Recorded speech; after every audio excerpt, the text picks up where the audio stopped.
Hello and welcome to a quick unboxing and first impressions video on this fragrance by Gucci called The Heart of Leo. So this is part of their Alchemist Garden collection. These fragrances are, they're basically their private line.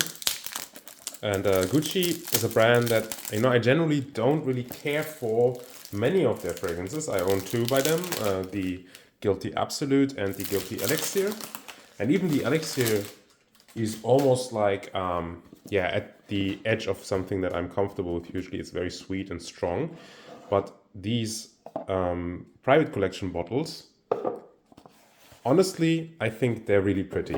I think these are really, really beautiful bottles. And that played a big role in me going for this one. The other reason is, so these are they look like they're painted, apothecary style. There's a Leo on the top. Here's the bottom. Eau de parfum concentration.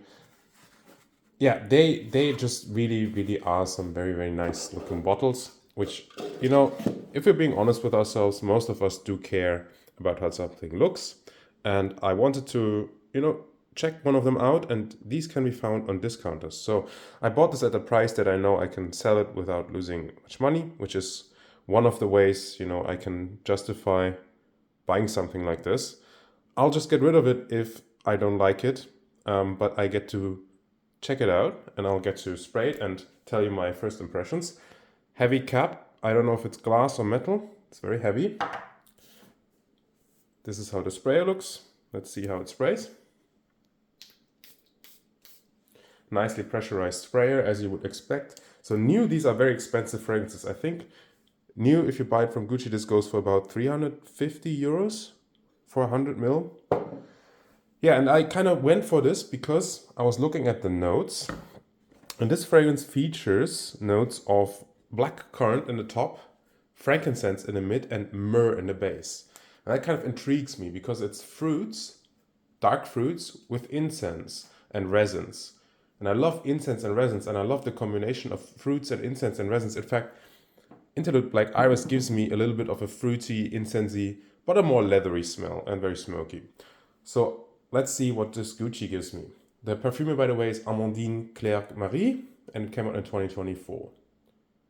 Okay, so yeah, this is a lot fruitier than Interlude Black Iris. It has some sweetness to it. And here the fruits, I get the black currant, but it's not like a super bitter black currant. This is more sweet and sour. And there's some other fruits as well. So I even get like a pear type of facet. I get a slightly grapey undertone. I get something akin a little bit to, how do I describe it? It reminds me a little bit of,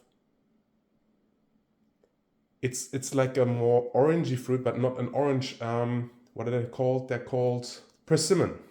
It reminds me a little bit of persimmon.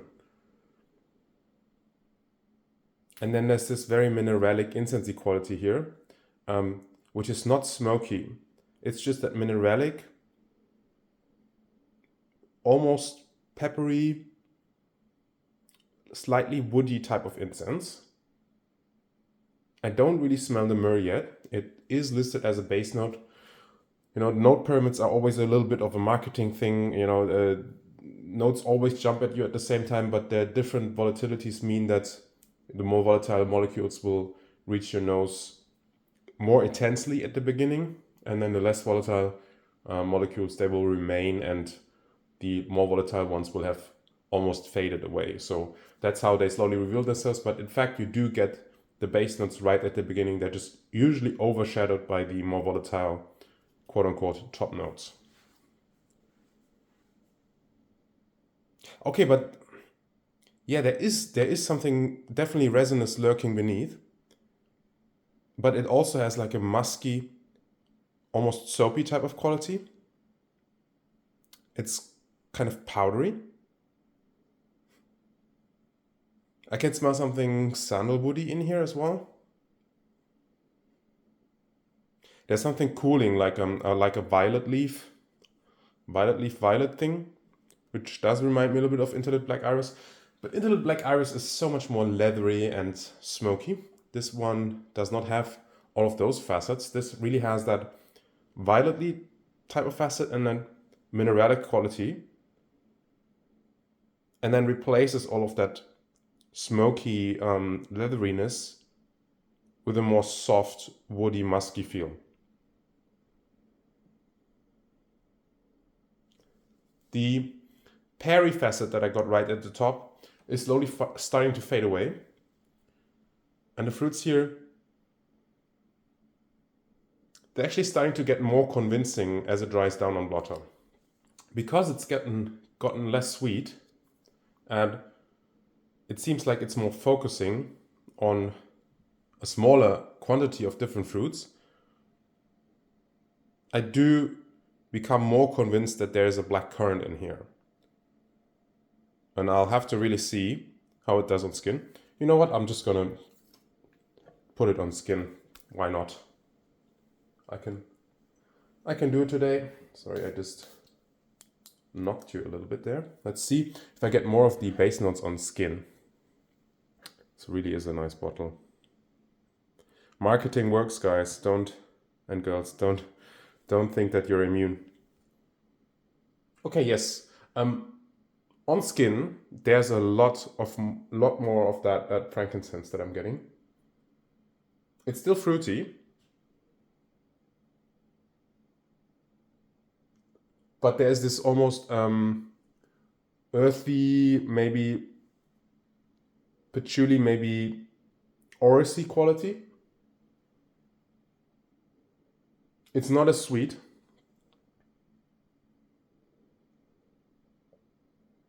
And the actually the woods here on skin are more it's like it's a type of cedar, but it's not the typical. I don't know. I'm not super certain about the types of cedar, but this smells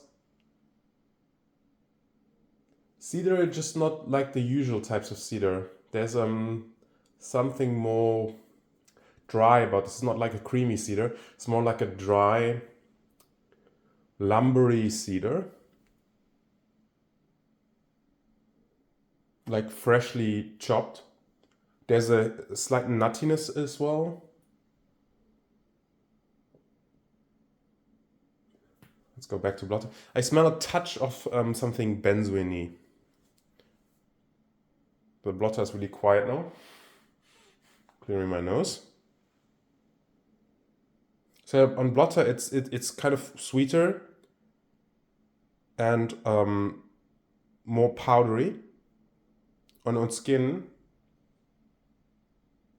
it's more ambery and more woody. At least on my skin, you know.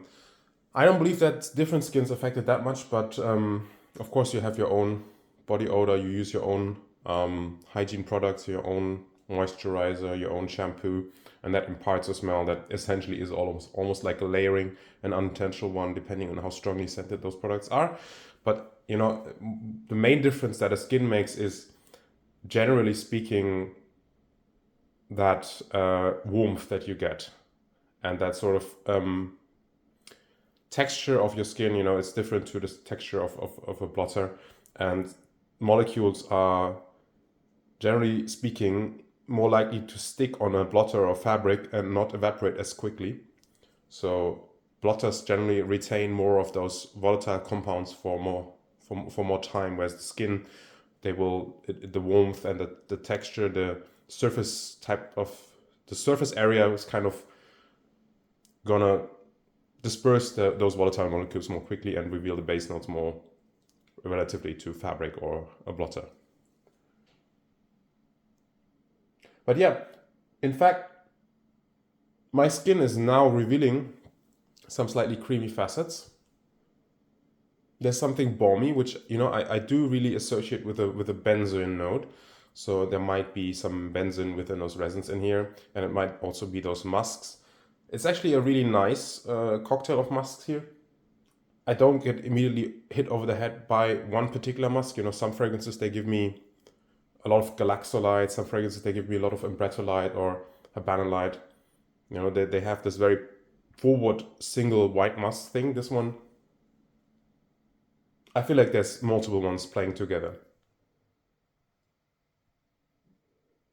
Seems like not a very strong projector. So at least that's how I feel. Yeah, so overall, it is fruity. It is sort of resinous, balmy, balsamy. There's a woody and musky undertone here. And those fruits really, they feel like they come from mainly a violet and maybe something slightly oricey.